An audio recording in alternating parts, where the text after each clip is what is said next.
Mansi Goswami from the Bioscience Arena. So in previous video we have already discussed what is nucleic acid, their compositions. तो आज की इस video में हम discuss करेंगे शिगर्स rule क्या होता है। अगर आपको न्यूक्लिक एसिड के बारे में जानना हो तो इस वीडियो की लिंक आपको मेरे डिस्क्रिप्शन बॉक्स में मिल जाएगी, साथ ही नोट्स भी प्रोवाइड किए गए हैं, तो आप वो भी देख सकते हैं।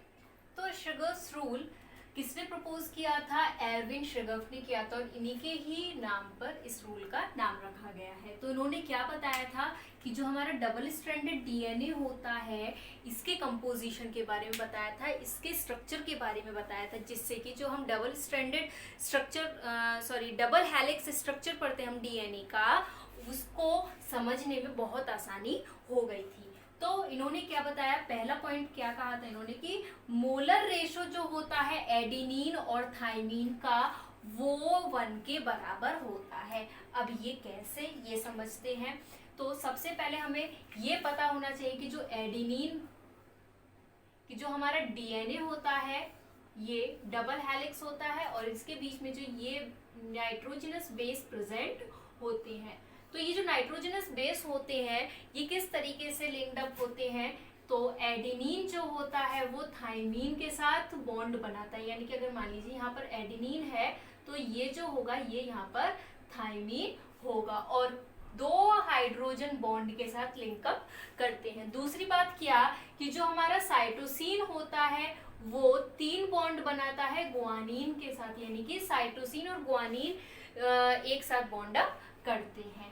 तो यही बोला कि जितने एडिनिन प्रेजेंट होंगे उतने ही थाइमीन प्रेजेंट होंगे किसी भी डीएनए के अंदर। अब मान लीजिए ये जो हमारा डीएनए है इस तरीके से है, यहाँ पर एडिनिन फिर थाइमीन, आगे दोबारा से एडिनिन तो थाइमीन जुड़ेगा, गुआनिन है तो cytosine, guanine cytosine thymine adenine cytosine guanine. ठीक है, तो ये कुछ बेस पेयर्स हमें दिए हुए हैं। तो अब इसमें देखो कि एडिनिन कितने हैं, तो एडिनिन का नंबर कितना है, 1 2 और 3।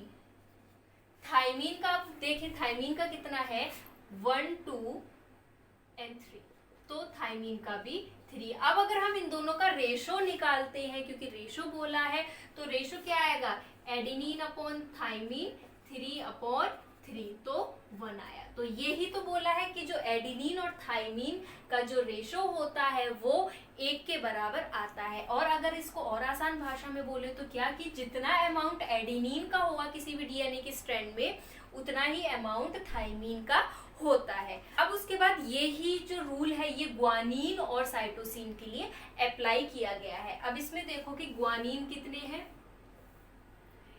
1 2 और 3, गुआनिन भी 3 है, और साइटोसिन कितने हैं, 1 2 और 3, साइटोसिन भी 3 है, तो इनका भी रेशो 1 आएगा।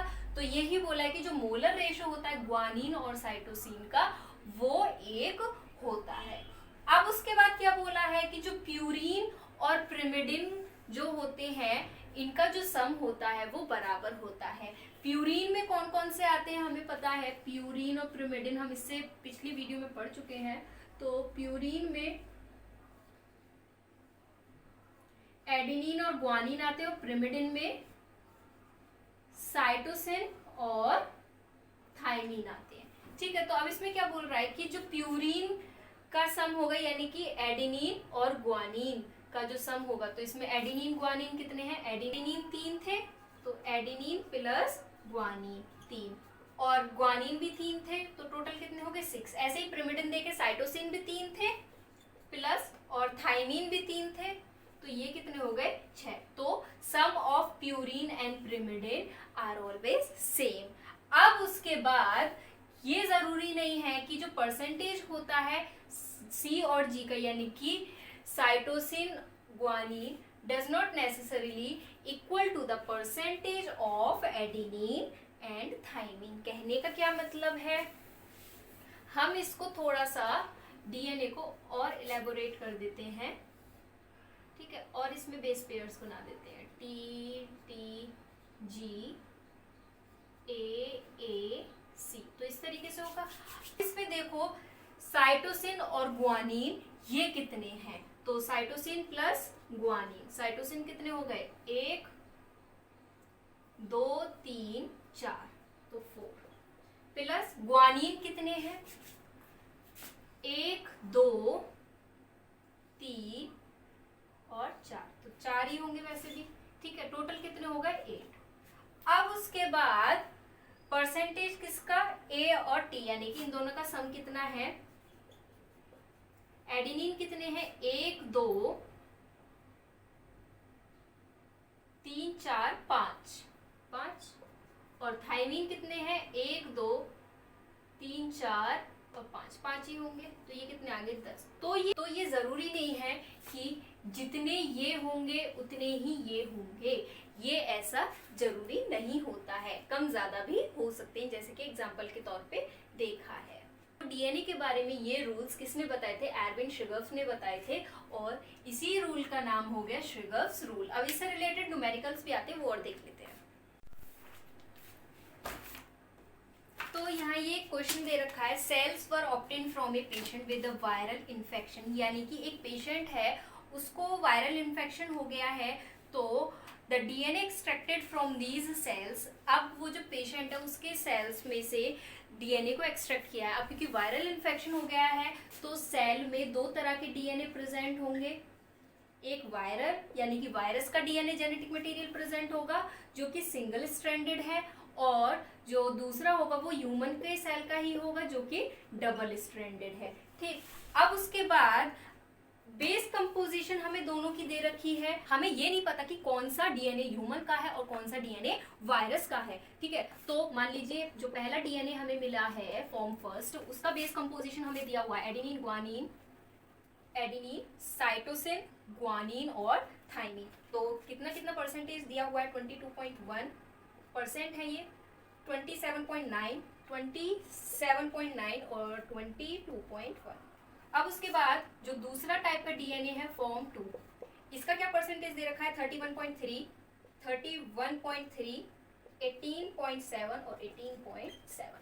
अब हमसे क्वेश्चन क्या पूछ रहा है, ये पूछ रहा है कि इनमें से कौन सा डीएनए वायरस का है और कौन सा डीएनए ह्यूमन का है, तो हमें ये फाइंड आउट करना है। तो अभी हमने देखा जो हमारा डबल स्ट्रैंडेड डीएनए होता है उसी के बारे में श्रिगर्स रूल बताता है। तो क्या बताता है कि जितना अमाउंट एडेनिन का होता है उतना ही अमाउंट किसका होता है, थाइमिन का होता है, और जितना अमाउंट साइटोसिन का होगा उतना ही अमाउंट किसका होता है, ग्वानिन का होता है। तो इसमें देखो एडेनिन का 22.1 और एडेनिन थाइमिन इसका भी 22.1, और अगर हम ये देखें 31.3 और ये 18, तो ये अलग है, तो ये तो डबल स्ट्रैंडेड हो ही नहीं सकता फॉर्म सेकंड। ऐसे ही सीजी में 27.9 और ये दोनों अलग हैं।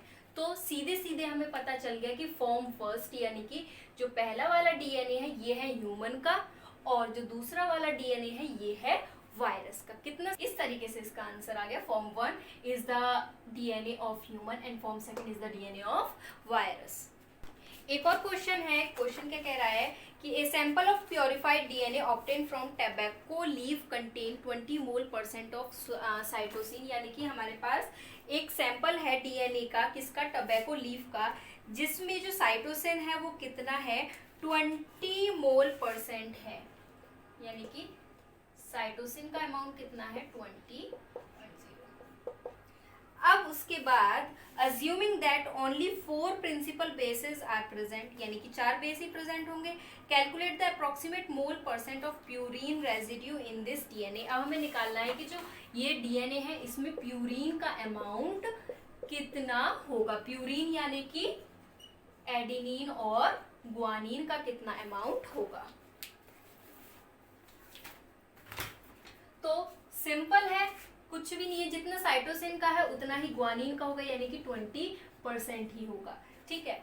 अब साइटोसिन और ग्वानिन का परसेंटेज हमारे पास है, और टोटल परसेंटेज हम कितने में से निकालते हैं, 100 में से निकालते हैं, यानी कि G + C प्लस क्या बचा, A + T, ठीक है, इज इक्वल टू 100%।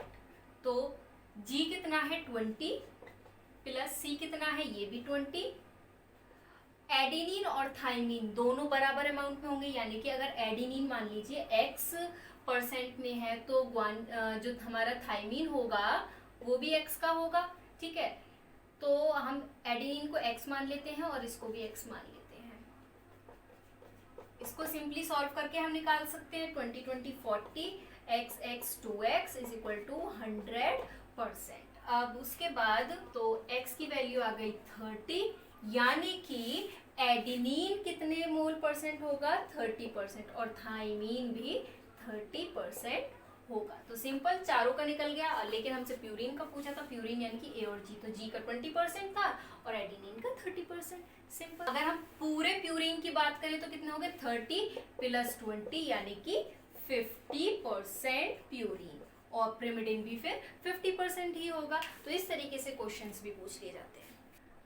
तो यहाँ खत्म होती है हमारी आज की वीडियो। अगर आपको वीडियो पसंद आई हो तो मेरे चैनल को सब्सक्राइब करें, इसी के साथ लाइक बटन भी प्रेस करें। अब इस नेक्स्ट वीडियो में हम टाइप्स ऑफ डीएनए के बारे में डिस्कस करेंगे, यानी कि डीएनए किस किस तरह के होते हैं इसके बारे में जानेंगे। इसी के साथ स्ट्रक्चर, डबल हेलिकल स्ट्रक्चर के बारे में भी डीएनए के, जो कि बहुत इंपॉर्टेंट है, इसके बारे में भी डिस्कस करेंगे। और मेल्टिंग टेम्परेचर, सुपर कॉइलिंग, इन सभी के बारे में भी बात करेंगे।